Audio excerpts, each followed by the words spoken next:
Hello students, let us discuss about module 5, that is joint probability distributions and sampling theory. There are two parts in this module. First is joint probability distribution, which is a continuation of the third module, and second part we will be discussing about the theoretical probability, that is said to be sampling distribution, where you are going to study about a sample, how the sample is being distributed, and what are the different methods that we follow in a different situations. But coming to this part, the one which we are going to deal with now is joint probability distribution, right? Okay, so let us see what do you mean by joint probability. You have studied probability distributions in the module 3, okay? For probability distributions for discrete and continuous variables. For discrete variables we have, what are these? Those binomial and Poisson's distribution. And for continuous variable, you have studied exponential and what is the other one? The most important one in the module 3, that is the monormal distribution. And you can see here, all these four distributions what you have studied are based on either the discrete variable or the continuous variable, but the variable is only one. There is only one variable in that case. You don't have any second variable. So we will be talking only about the distribution of one single variable in both these cases, whether it is continuous or discrete. So discrete or continuous. But here, as the name goes with, we are talking about the probability distribution of not just one single variable, but it is a distribution of two variables simultaneously. So when we have two variables, in this case also we have both either discrete or continuous. Let us first see discrete. Okay, so let us assume x and y are two variables, discrete random variables. What are they? Discrete random variables.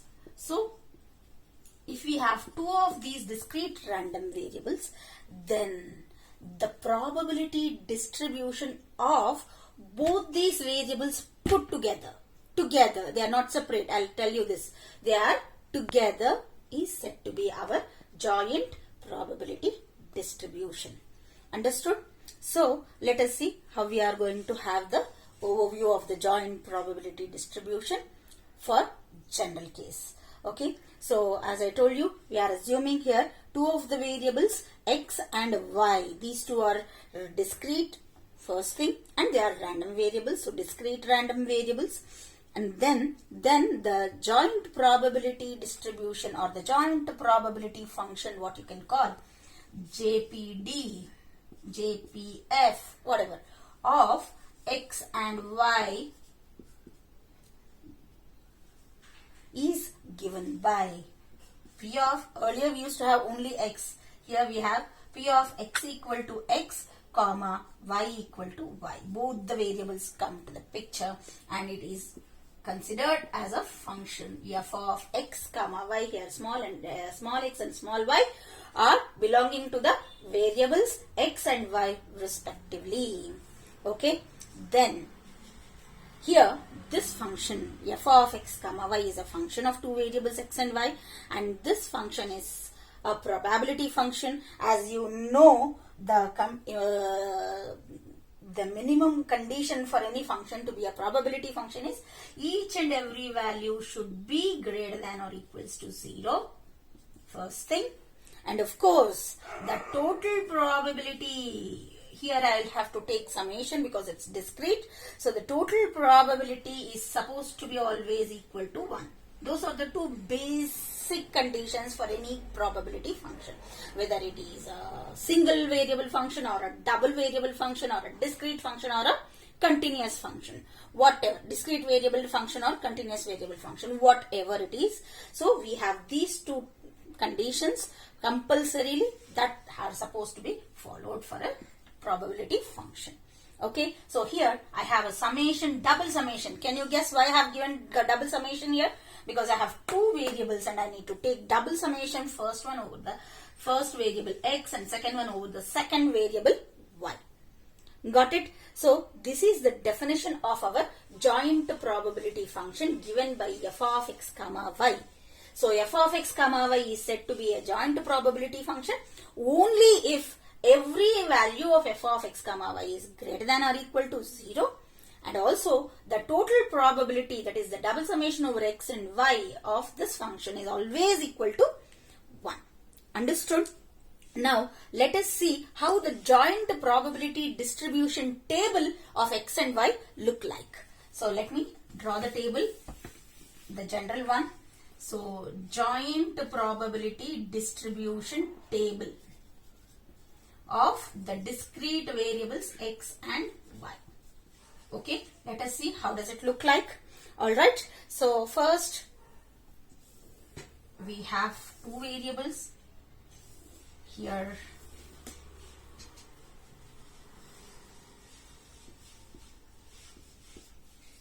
So vertically I will mention all the x values, the variable x values, values taken by the variable x, and then here I'll mention y values. But horizontal values correspond to x and the vertical values correspond to y. That's how it is. So let us assume x, the random variable x, takes all the values from x1 till xn. Like that till xn. Similarly, the random variable y takes all the values from y1 till yn. Okay, so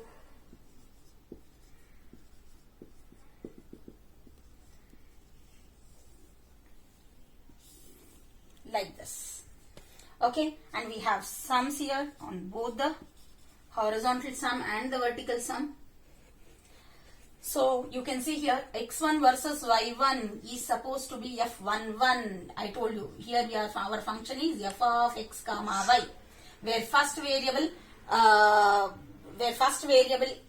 corresponds to this x values and second variable corresponds to y values. Okay, so f11 and f1 first suffix is corresponding to x, and then second suffix is corresponding to y. So what will this be now? You can easily guess.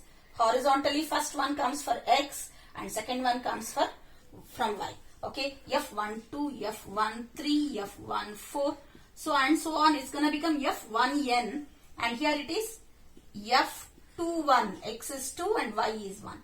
So f22, f23, f24, f2n, so f31, f32, 33, 34, f3n, 41, 42, 43, 44, and so on, f4n. Okay, so it can be continued for all the number of values that are being taken by x and y. So finally it can be generalized to have as m1, m2, m3, m4, and so on, mn, here n. Okay, so this is how they can look like. And in some books, instead of f, they have taken as j. And I think, if I'm not wrong, they have used j. You can consider j also. J11, J12, J13, J14, something like that. Okay, Jmn is a general term. Now, coming to the sums. Usually, okay, fine. So here, let me consider capital F of x1 is the first sum. Capital F of x2 is the second sum of the second row. And sum of all these is the sum for the third row. And so on. We get capital F of xn is the sum of the mth row. Okay. So next we have, let us consider the vertical sums. These are the horizontal sums always, and these are the vertical sums. So the vertical sum can be considered in terms of g. Okay, g of y1, g of y2, g of y3, and so on, g of yn. And I told you the total probability, that is summation over x and summation over y, f of x comma y is equal to 1. Total probability is always 1. So when you consider the sum of all these sums or sum of all these sums, f values or g values, it is always supposed to be equal to 1. Hence, it shows the total probability is 1. And if you don't get that it is 1, then something is missing. We are wrong. We have to cross verify. Moreover, every single value inside the table is supposed to be greater than or equal to 0. That means they are always positive. None of the probability values are negative. Understood? So this is the basic table, that is joint probability distribution table in general of a discrete variable x and y. Got it? Guys, now let us see what is marginal distribution. Marginal distributions of the random variables x and y. They are the individual distributions which we can obtain from the main table. Okay. So I have shown you main table just now, right? I have rubbed it. I have given you the sums here, horizontal sums and the vertical sums. All the horizontal sums are written here in terms of f of x1, f of x2 and so on. And all the vertical sums are written towards the bottom of the table, given as g of x1 and g of x2 and so on. Okay. So when you consider these as a distribution, then it is said to be the marginal distribution of x and marginal distribution of y individually. So how are we going to write it? So for marginal distribution of x, for x, okay, we have something like this. A table you can make of 2 rows. This will be just like our normal probability distribution of a single variable, x and then f of x. Okay, x takes all the values x1, x2, x3 and so on till xm. So the corresponding probability values are nothing but this probability sums here. The horizontal sum. Okay, so which is given by f of x1, f of x2 and so on till f of xm. So this is the marginal distribution of the variable x. Similarly, we can write it for the variable y. For y, we will take the bottom sums. So how do we do that? Again, make a table of 2 rows. This will also again look like a single variable distribution. So here y and corresponding to that y, the probabilities of y given by g of y. So here y takes all the values from y1, y2, y3 and so on till yn, and then the corresponding probabilities are given by g of y1, g of y2, g of y3 and so on till g of yn. Got it? So clearly the marginal distributions can be obtained by using the joint probability distribution table, and that too especially the horizontal sums and the vertical sums given in the bottom.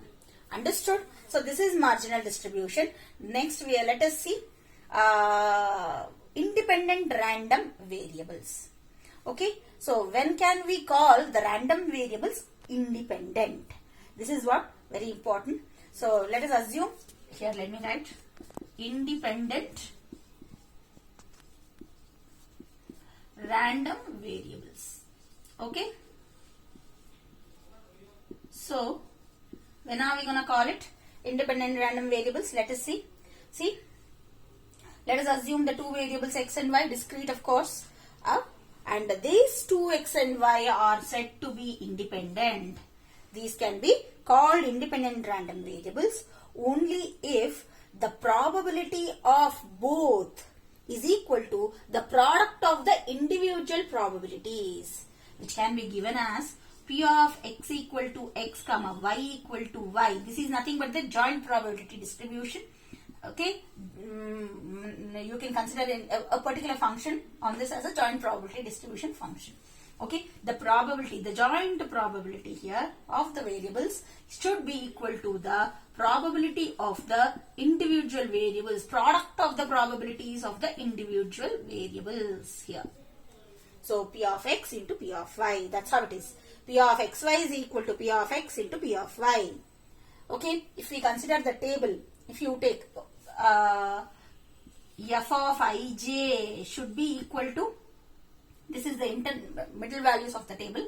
This should be equal to the independent values. How are the independent values? F of capital I think I have used, xi into g of yj. Always the first suffix is corresponding to x variable and the second suffix corresponding to the y variable. So this is also an important thing that you guys have to remember to complete the given table. Got it? Now let us see expectation, variance and covariance of the joint probability distributions and the random variables. Okay, let's see that first. Let us consider x, the discrete random variable.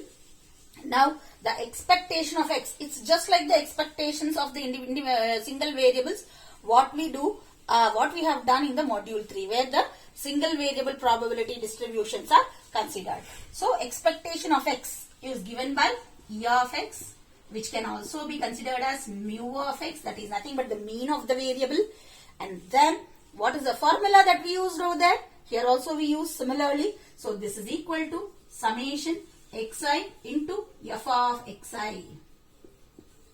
Okay. Similarly, for the expectation for the variable, I didn't write expectation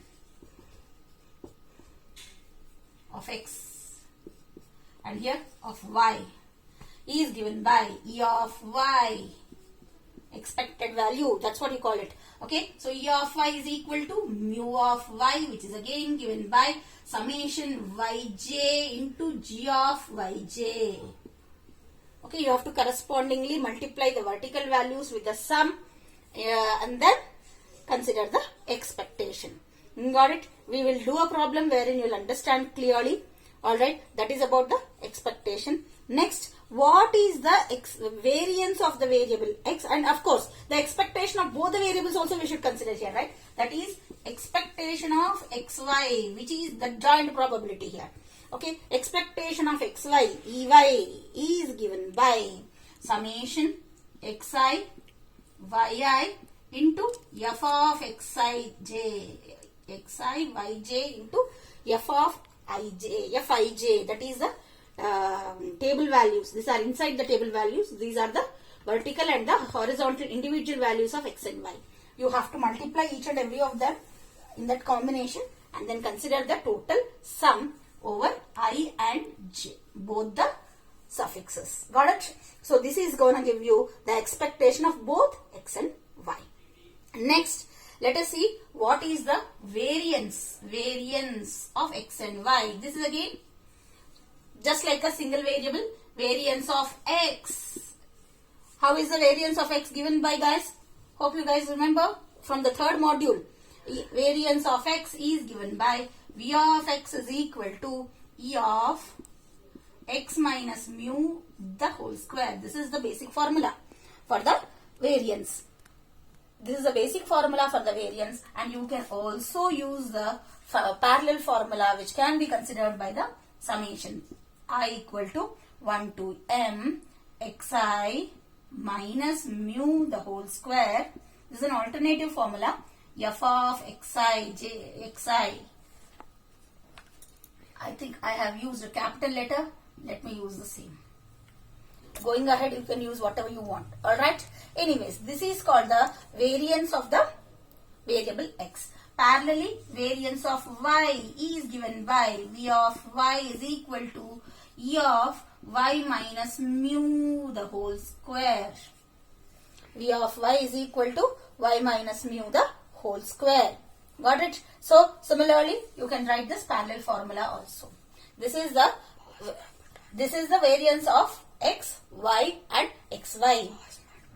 Next, we have something called covariance and correlation. Let us see covariance. Always co comes when there are two variables. Here we are having two variables. Single variance is only for the single variables. Just variance is only considered for the single variables. Also, you can take the standard deviation. Hope you guys know what is that. Standard deviation is obtained by considering the square root of the variance. So, square root of the variance. In both the cases, you can take the standard deviation. Therefore, sigma is given by under root of variance. Therefore, we have standard deviation of x is given by sigma x, that is equal to under root of Vx, variance of x, and that of y, the variable y is given by sigma y, that is equal to under root of variance of y. Okay, so that is all about the standard deviation. Now let us see what is covariance. Covariance means the variance of x and y, which is represented by COV of x comma y. We have a formula for this one. What is the formula given by? That is equal to expectation of x minus mu of x into y minus mu of y. What is mu of x and mu of y? They are nothing but the mean of x and y, which can also be considered as e of x and e of y. The expectations of x and y are nothing but mu of x and mu of y, which are also not called as the mean of respectively x and y. Understood? So if you know both of them, you can do. Otherwise, we have a shortcut formula for this one, which makes things much more easier. So expectation of xy minus expectation of x into expectation of y. So if you can find e of x, e of y and e of xy, then you just go substitute here. Directly you get the covariance without finding the difference. Take the expectation again and make it a mess. This is the easiest way. And finally we have one more measure that we can find, that is said to be correlation. You have done correlation in the different chapter in statistics, but here also we can find correlation, but we don't need any statistical data. Based on these values only you can find correlation. How? Correlation is given by covariance of x comma y divided by covariance of x comma y divided by sigma x into sigma y. What are these two representing here? The standard deviations of x and y respectively, and covariance of xy is given by this one, e of xy minus e of x into e of y. Understood? Make a note of all these formulae. Now we can start doing the problems.